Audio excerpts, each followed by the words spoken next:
About falling prices there, and Kumba Iron Ore has announced today that it will be cutting jobs as its profits decline due to the sharp drop in the price of iron ore globally.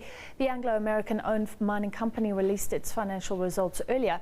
My colleague Mbongeni Muthwa spoke to the CEO of Kumba Iron Ore, Norman Mbazima. He started off by asking him, how would you sum up the year 2014 for Kumba? Oh, it has been a difficult year for Kumba from a market point of view. So prices have fallen down significantly over the year. But from an operational point of view, it's been a very good year. We've done everything that we had planned to do at the beginning of the year and better in most respects. So a very good turnout from Kumba, but prices are a bit of a problem. A bit of a problem sounds like an understatement. It sounds like it's really tough out there. It is very tough out there, and it's getting tougher. So prices fell by 47% during the year, and if you take the falling that has happened post the year end, we're talking about over 50% now. That's a very difficult. But we've taken very decisive steps to be able to reposition Kumba, to be able to be resilient in the low price environment that we find ourselves.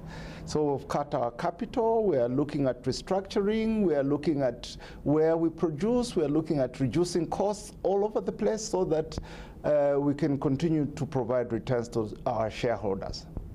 Now, whenever a company starts talking words like restructuring, cost cutting, the big question, of course, becomes that of jobs.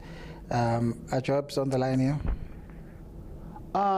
Yes, indeed, jobs are on the line. We're expecting a reduction of about 40% of people at our head office, and we're looking at the support services in the mines now.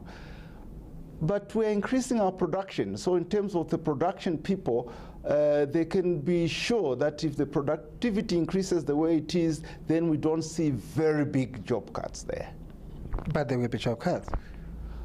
Oh, I'm sure there will be. The mining industry is an industry that has going to continue with productivity going forward. Even if the prices remain firm, you've got to produce better and keep producing better and approach what the manufacturing industry does over time.